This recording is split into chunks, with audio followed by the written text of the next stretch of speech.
Bonjour messieurs, dames, bonjour mes amis. Bon, alors je voulais faire une vidéo, vous me demandez sans cesse de faire des vidéos politiques et sincèrement, je ne vais pas me répéter 150 fois. Je pense que celle que j'ai fait juste avant résume parfaitement ma pensée. Voilà, j'ai pas envie de me répéter juste, je me répète beaucoup trop je trouve à mon goût.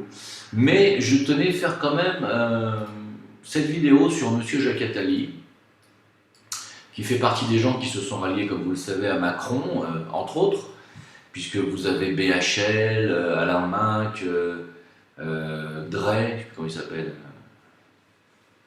c'est Drey, je ne sais plus c'est quoi son prénom. Maintenant on a Valls, on a toute la clique de sionistes israélites et israéliens qui se rallient à Macron. Donc vous avez compris que c'est l'argent des Rothschild et l'argent du FMI qui est derrière, hein, vous avez pigé. Donc on se retrouve dans le monde de la mondialisation, hein, voilà. Donc il n'y a pas besoin d'en parler davantage. Macron, je pense pas qu'il sera au deuxième tour aujourd'hui. Je suis quasiment convaincu que les gens ont compris la supercherie.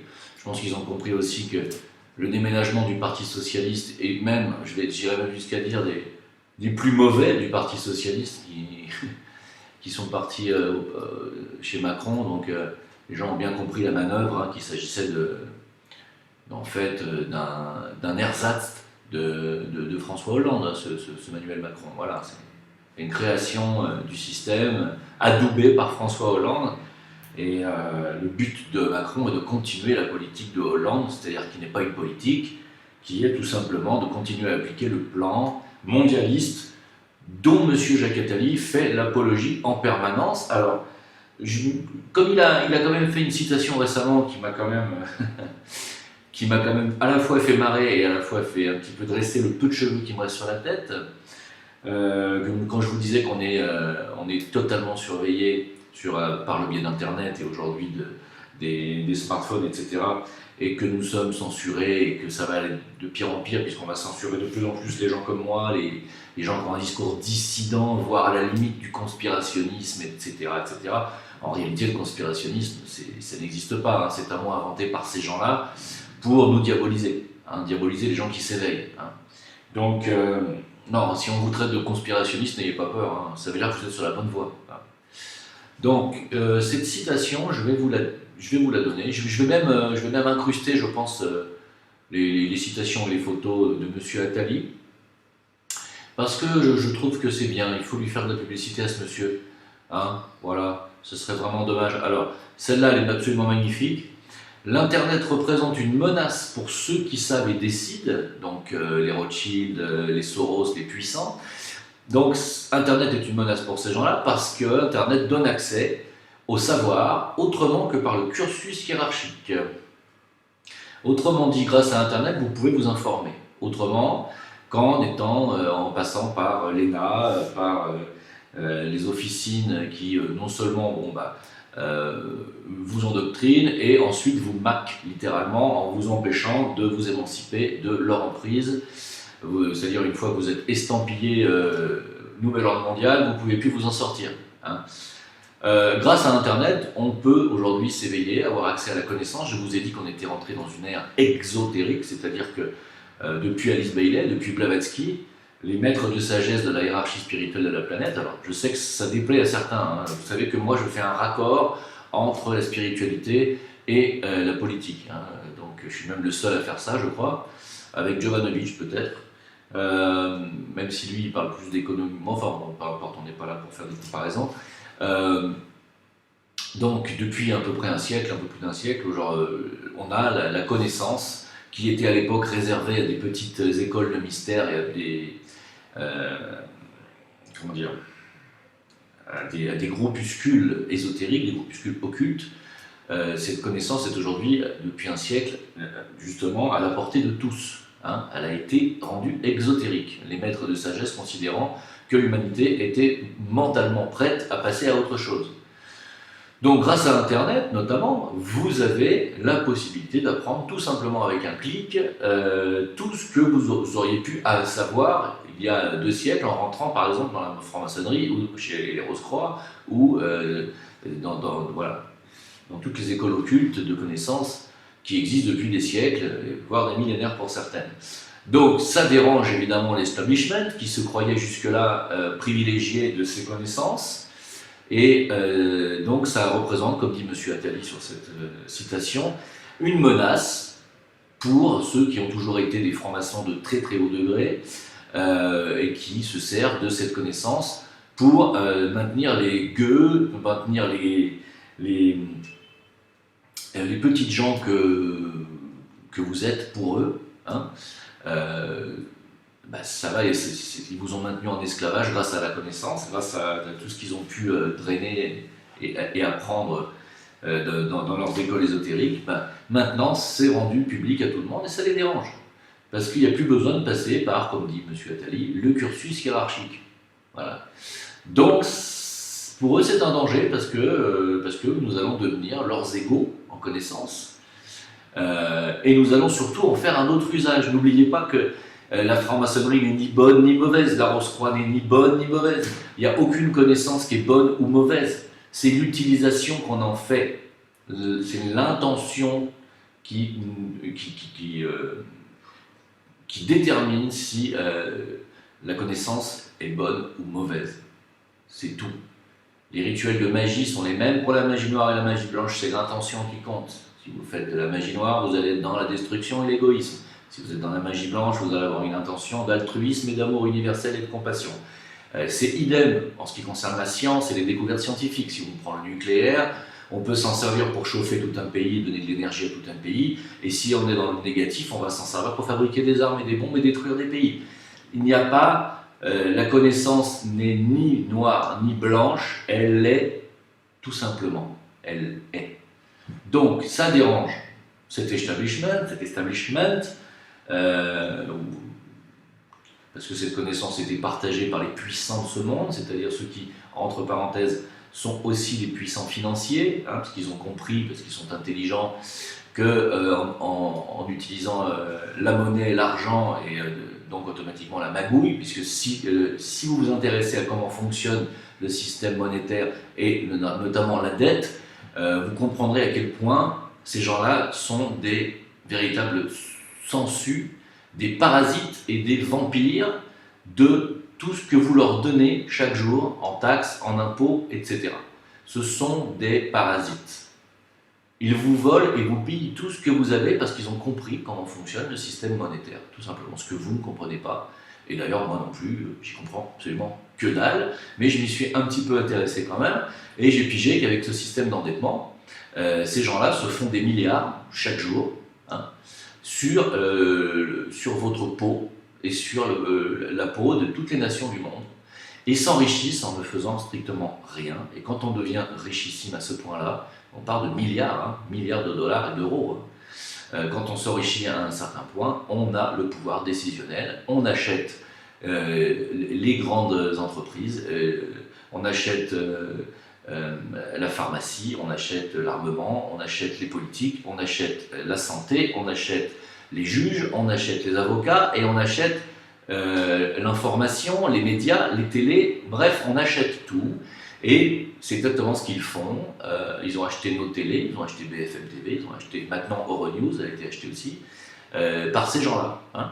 Donc le fait que Internet puisse vous permettre d'avoir accès à l'information les dérange considérablement. Et ce que vient de décréter M. Attali, donc, puisque ça les dérange, j'ai décidé de lui faire sa publicité. Voilà, parce qu'on a vraiment affaire à un agent du système, M. Attali, mais vraiment avéré, c'est-à-dire qu'il ne s'en cache absolument pas. Il a été pendant 14 ans le conseiller de Mitterrand qui a été, comme vous le savez, à la base de l'Union européenne, hein, du traité de Maastricht, etc. Donc, c'est-à-dire de ce traité qui est en train de couler toutes les nations européennes. Donc Mitterrand, qui était un criminel en plus, qui n'hésitait pas à faire assassiner ses proches. Voilà, donc ça c'est Rocard qui le dit, c'est pas moi. Donc voilà qui en a affaire. On a affaire à des gens qui sont toujours omniprésents dans la politique française, qui sont toujours là, même s'ils n'ont jamais été élus par strictement personne. Et ils nous disent que ça les dérange que vous ayez accès à la connaissance. Alors, Monsieur Attali, vous qui dédicacez des livres et il y a même la queue chez les libraires quand vous dédicacez vos livres, c'est quand même sidérant. Je vais vous faire un peu de publicité. Allez. Donc, qu'est-ce que je vais citer? Allez, 3 petites citations de Monsieur Jacques Attali.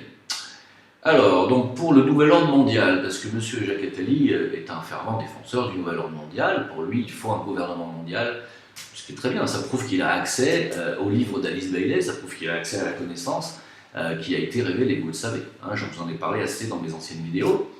Donc M. Jacques Attali nous dit, le nouvel ordre mondial, il faudrait qu'il ait lieu un peu plus tard, soit avec une guerre, soit avec de grands changements sans guerre. Voilà, ça c'est M. Jacques Attali.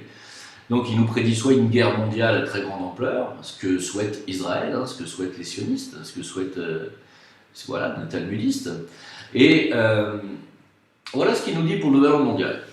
L'homme sera donc, dans le futur, un objet de consommation, comme l'est aujourd'hui l'automobile ou la télévision. L'homme achètera l'homme lui-même.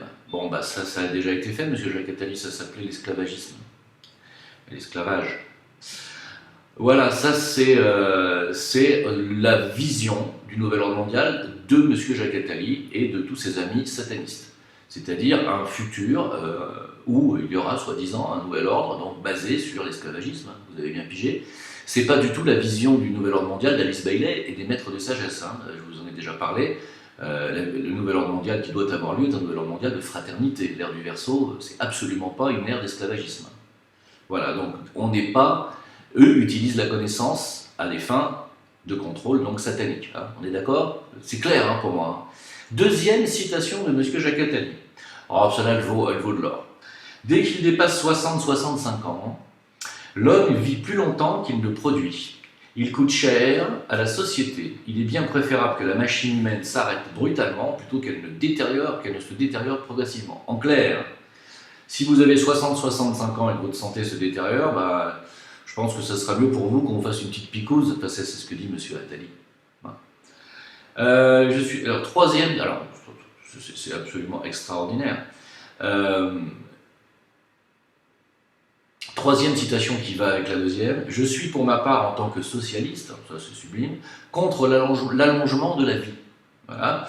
L'euthanasie sera un des instruments essentiels de nos sociétés futures. En clair, dans le futur, quand vous aurez 60-65 balais, on vous fera une picouse. Alors, je pense qu'il n'y aura plus de picouse, je pense que ça sera un produit qui sera dans la puce érifide qu'on vous mettra sous la peau et qu'on fera exploser pour vous dézinguer à distance. Alors malheureusement, ça sera un truc qui ne s'appliquera pas à eux-mêmes, hein, parce que M. Attali a plus de 65 ans, je crois, aujourd'hui. Moi, je serais d'avis qu'il applique sur lui-même, en tant qu'avant-gardiste, toutes ces grandes avancées technologiques qui nous balancent là, à la figure. Alors, et il nous dit, pour terminer, on peut rêver d'une Jérusalem, capitale de la planète, qui sera un jour unifiée autour d'un gouvernement mondial, bien sûr. Ce qui nous en dit long sur ce qu'est aujourd'hui Jérusalem et sur qui sont les gens qui gouvernent Israël, hein, qui sont donc des gens qui veulent que le nouvel ordre mondial de M. Attali, finalement, soit dirigé directement de Jérusalem. C'est bien, c'est sublime. Alors un petit peu de publicité, ça fait pas de mal. Hein. La faute à la crise, c'est pas parce que l'économie elle n'est pas assez positive. Hein. D'abord, il faut de l'avenir pour les générations futures à base d'altruisme qui se disent tyrans de capitalisme patient avec des bouts de long terme dedans. Ça ne veut rien dire. Des fois, il nous sort de ces trucs, M. Attali, mais c'est sidérant. En 1981, M. Jacques Attali proposait qu'on euthanasie les individus de plus de 65 ans. Sachez-le. Voilà, donc je voulais parler de ça parce que je trouve ça absolument sidérant que des gens comme ça peuvent se balader en toute impunité, ne soient jamais attaqués, jamais un procès sur le dos d'aucune association. C'est quand même des gens qui font partie du Parti Socialiste, qui est un parti qui a interdit l'avortement, enfin qui a autorisé l'avortement, qui a interdit la peine de mort. On a aboli la peine de mort, on est d'accord.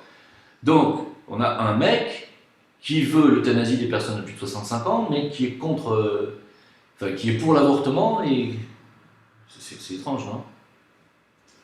Dernière citation de M. Attali qui vaut de l'or. Nous allons vers une humanité unisexe. La moitié aura des ovocytes et l'autre des spermatozoïdes. En l'occurrence, ça s'appelle une femme et un homme, qu'ils mettront en commun pour faire naître des enfants. Ouais, bah c'est déjà le cas, enfin ça s'appelle le rapport sexuel. Seul ou à plusieurs, open bar, sans relation physique, et sans même que nul ne les porte. D'accord? Comment ils vont faire alors? Cela résoudrait un problème majeur, les capacités cognitives sont limitées par la taille du cerveau. Si l'enfant naissait d'une matrice artificielle, la taille de son cerveau n'aurait plus de limite. Alors moi je rassure M. Attali, il n'est pas né d'une matrice artificielle, parce que lui, son cerveau a clairement une limite. Voilà. Voilà. Donc, je pense que je vais arrêter là. Je crois que le portrait de ce monsieur vous aura suffi. Je pense qu'il vous aura suffi aussi de comprendre que ce genre de personnage raillit M. Macron, va probablement être son conseiller, puisqu'il est toujours le conseiller de quelqu'un, ce mec. Il a été conseiller de Mitterrand, vous le savez. Il a été conseiller, je crois, même de Chirac. Hein. Peu importe le bord politique, lui c'est, comme dirait un ami à moi, il est juste en dessous de la reine d'Angleterre. Hein. Donc, lui, il s'en fout des partis, lui, il est imposé. Hein. Ça doit être lui, votre conseiller, et personne d'autre. Vous voyez quel genre de conseiller les dirigeants de la France ont eu depuis des décennies. Voilà quelle idéologie règne à l'Élysée, à Matignon, en permanence dans ce pays. Vous voyez à quel point nous sommes gangrénés par du satanisme, hein, parce que c'est du satanisme hein, ce qui nous sort là. Là, il veut qu'on fasse des enfants, qu'on mélange nos ovocytes et nos spermatozoïdes dans des matrices artificielles, à seul ou à plusieurs, sans relation physique, sans même que nul ne les porte, les futurs enfants. Non mais vous vous rendez compte? Non mais Monsieur Attali, nous n'avons pas du tout compris de la même façon les livres de Madame Bailey ou de Blavatsky. Je ne sais pas ce que vous lisez comme bouquin, peut-être que vous avez d'autres livres, peut-être que vous lisez une cabale, ou je ne sais pas, quelque chose d'occulte, que je ne connais pas, mais je pense que soit vous n'avez rien pité à ce qui est écrit dans le bouquin, soit il y a quelque chose qui ne va pas chez vous, et je crois qu'il vous manque la moitié du cœur, parce que vous n'avez pas compris clairement ce que c'est que l'ésotérisme, c'est que l'occultisme, et ce que c'est que d'avoir un cœur et être dans l'amour et dans la voie du Christ surtout. Je pense qu'il n'y a que ça qui pourrait vous sauver aujourd'hui, monsieur. Voilà, donc c'est tout ce que j'ai à dire sur ce sombre personnage. Il suffit de comprendre que ce sombre personnage est et sera probablement dans le gouvernement Macron-Fillon, voire peut-être même Mélenchon, je ne sais pas. Et que rien que ça, j'espère que ça va vous aider et vous aiguiller pour ne pas voter pour ces gens-là. Hein, parce que c'est quand même grave, c'est très très grave d'avoir des gens comme ça qui dirigent vos vies et prennent vos décisions à votre place et vous emmènent droit à l'abattoir. C'est très très grave. Allez, à bientôt, au revoir.